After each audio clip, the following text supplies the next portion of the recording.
গতকালকে বিকেলে আমাদের কাছে একটা অভিযোগ জমা পড়েছে, যেটা অত্যন্ত হৃদয় বিদারক একটা ঘটনা এবং খুব আলোচিত ছিল ছাত্র আন্দোলনের সময়। 18ই জুলাই তারিখে সাভারে আপনারা সবাই দেখেছেন মিডিয়ার কল্যাণে, সোশ্যাল মিডিয়ার কল্যাণে, যে এপিসির থেকে একটা ছেলেকে গুলি করে তাকে অর্ধমৃত অবস্থায় এপিসি থেকে নির্মমভাবে ফেলে দেওয়া হয় গ্রাউন্ডে। তার নাম ছিল আসাবুল ইয়ামিন। সে MIST অর্থাৎ military institute of science and technology সেখানকার ছাত্র ছিল। সে দুঃসাহসী ভূমিকা নিয়েছিল যখন পুলিশ নির্বিচারে গুলি করে ছাত্র আন্দোলনকারীদেরকে হত্যা করছিল।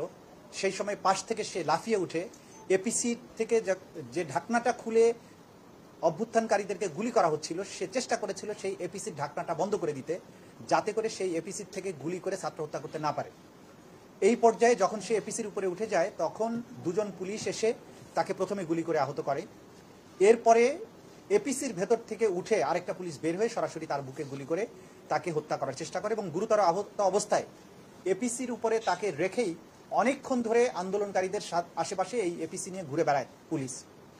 এরপরে এক পর্যায়ে আপনারা দেখবেন ভিডিওতে, যে প্রমাণগুলো আমাদের কাছে ভিডিও রেকর্ডিং সহ সব প্রমাণ আছে এখানে তারা দাখিল করেছেন, যে এরপরে তাকে এপিসির থেকে অজ্ঞান অবস্থায় কোনো রকম মানবিকতা প্রদর্শন না করে একটা জড়বস্তুর মতো তাকে এক হাত দিয়ে টেনে তুলে এপিসির থেকে রাস্তার উপরে ছেড়ে দেওয়া হয় এবং পরে গিয়ে আপনারা দেখেছেন সে মাথায় আঘাত পায় এবং ওই অবস্থাতেও তার নিঃশ্বাস চলছিল, যেটা ভিডিওর থেকে দেখা গেছে যে সেখানে বহু কষ্টে সে নিঃশ্বাস নিচ্ছে। এই অবস্থায় অনেকক্ষণ তাকে রাস্তায় ফেলে রাখা হয়।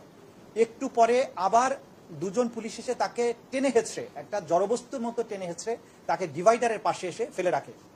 আরও কিছুক্ষণ পরে এসে তাকে দুজন পুলিশ আবার চ্যাংদালা করে ডিভাইডারের এই পাশ থেকে ওই পাশে তাকে নিক্ষেপ করে। তখনও সে বেঁচে ছিল, তখনও সে নিঃশ্বাস নিচ্ছিল। এক পর্যায়ে আন্দোলনকারীদের সাথে ধাওয়া পাল্টা ধাওয়া চলার পরে পুলিশ তখন বলে যে তাকে আবারও পায়ে গুলি করো। এইরকম মৃত প্রায় একটা ছেলে, তাকে পায়ে গুলি করার জন্য বলা হয়। তখন ওরা পায়ে গুলি না করে এক পর্যায়ে যখন তাকে টিয়ার সেল, এর মধ্যে তারা বলে যে চাইনিজ রাইফেল দিয়ে তাকে গুলি করো, মানে মৃত্যু নিশ্চিত করার জন্য 4-5 বার গুলি করার পরেও তাকে চাইনিজ রাইফেল দিয়ে গুলি করার জন্য পুলিশকে নির্দেশ দিতে, এগুলো ভিডিওতে শোনা যাচ্ছিল, সবকিছু প্রমাণ এখানে আছে। শেষ পর্যন্ত চাইনিজ রাইফেল হয়তো অ্যাভেলেবল ছিল না ওই মুহূর্তে, তারপরেও তার বুকের উপর একটা টিয়ার সেল মেরে তারপরে ওখান থেকে পুলিশ পালিয়ে যায়। আহত অবস্থায় তাকে দ্রুত ওইখানে পাশাপাশি যে সুপার মেডিকেল কলেজ হসপিটাল নামে সাভারে একটা হসপিটাল আছে, সেখানে তাকে নেওয়া হয়। হসপিটালের গেটে গিয়ে সে পানি চায়, পানি খায়, তখনও সে বেঁচে ছিল। হসপিটালের অথরিটি তাকে চিকিৎসা দেয়নি, তার জন্য গেটটা পর্যন্ত ওপেন করেনি। 1 ঘন্টা ধরে সেখানে ফেলে রেখেছিল কোনো রকম চিকিৎসা ছাড়া। অ্যাম্বুলেন্স সাহায্য চাওয়া হয়েছে সেগুলো নিয়ে যাতে তাকে বিভিন্ন হসপিটালে নেওয়া যায়, সেটারও সাহায্য করেনি এই সুপার হসপিটাল অথরিটি। এইরকম একজন গুলিবিদ্ধ, একটা নির্মমভাবে গুলিবিদ্ধ একটা ছেলেকে বাঁচানোর জন্য ন্যূনতম চিকিৎসা সেবা দিতে অস্বীকৃতি জানিয়ে তারাও এই হত্যাকাণ্ডের সাথে আলটিমেটলি তাদের সম্পৃক্ততা এখানে প্রমাণ করেছেন। এরপরে অন্য একটা হসপিটালে নেওয়া হয়, ততক্ষণে সে মৃত্যুবরণ করে, শাহাদাত বরণ করে। তার শাহাদাতের পরে, মৃত্যুর পরে তার লাশটা তাদের পারিবারিক কবরস্থানে দাফন করার চেষ্টা করা হলে স্থানীয় আওয়ামী লীগের নেতারা সেই লাশটা সেখানে দাফন করতে দেয়নি। অবশেষে সাভারের ব্যাংক কলোনির যে কবরস্থান আছে সেইখানে তাকে নিয়ে দাফন করতে বাধ্য হয় তার পরিবার। আসাবুল ইয়ামিনের এই ঘটনা ভিডিওর মাধ্যমে সারা বাংলাদেশে ছড়িয়ে পড়ার পরে মানুষ বেদনার্ত হয়েছেন। গোটা বাংলাদেশে আন্দোলন আরো দাবালন নলের মতো ছড়িয়েছে।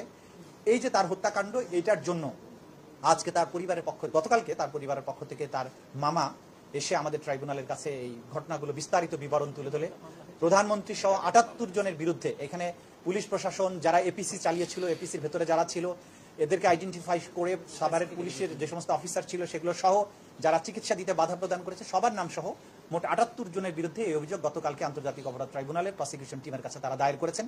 গতকালকে যেহেতু আমরা আপনাদের সাথে কথা বলার পরে এটা দায়ের হয়েছে, এটা আপনাদেরকে জানাতে পারিনি, আজকে এটা আপনাদেরকে জানিয়ে দিলাম। আজকে দ্বিতীয় আরেকটি অভিযোগ পড়েছে যে এনফোর্সড ডিসঅ্যাপিয়ারেন্স বা গুমের ঘটনার জন্য আরেকটি অভিযোগ আমাদের কাছে জমা পড়েছে।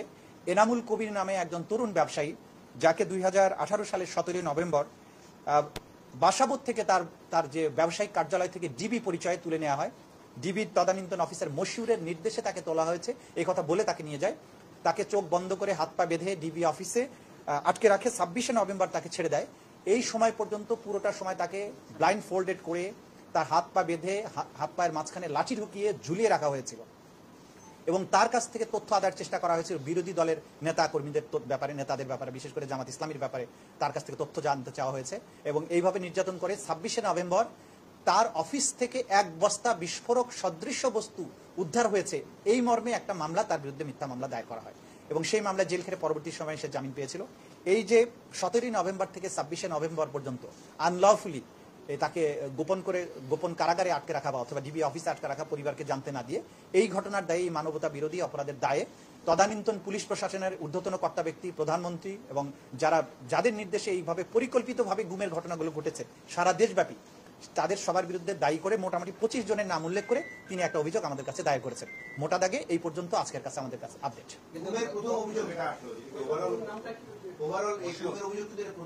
না, গুমের অভিযোগ তো এর আগেও এসেছে, ডাক্তার ইস্যুতে আসছে। আজকেরটা হ্যাঁ রাজনৈতিক কারণে যেটা, এটা আজকেরটাই বলা যায় যে আজকে সে জামাতের কর্মী ছিল, এনামুল কবির জামাতের কর্মী ছিল। এইখানে স্পেসিফিক করেছে তারা এই তার নিজের ঘটনাটা উল্লেখ করে সে একই সাথে এই সরকারের যত মানে অর্থাৎ পতিত সরকারের বিভিন্ন সময়ে যত গুমের ঘটনা হয়েছে, এই পুরো সময়ের মধ্যে সবগুলো গুমের ঘটনার তদন্ত উনি চেয়েছেন এবং বিচারও এখানে প্রার্থনা করেছেন। আমরা এটা যাচাই বাছাই করে মামলায় ফর্মুলেট করার সময় কিভাবে করবো সেটা আমরা সিদ্ধান্ত নেব, বাট উনি চেয়েছেন যে একেবারে এই কত সাল থেকে 2009 সাল থেকে 2024 সাল পর্যন্ত যত গুমের ঘটনা ঘটেছে উনি সব কয়টারই বিচার চেয়েছেন, ইনক্লুডিং ওনার ইন্ডিভিজুয়ালি ওনার ক্ষেত্রে যেটা ঘটেছে সেটার ব্যাপারে বলেছেন। বাকিটা আমরা আইনগতভাবে ভেবে চিন্তে পদক্ষেপ গ্রহণ করব। প্রধানমন্ত্রী সব রাইট।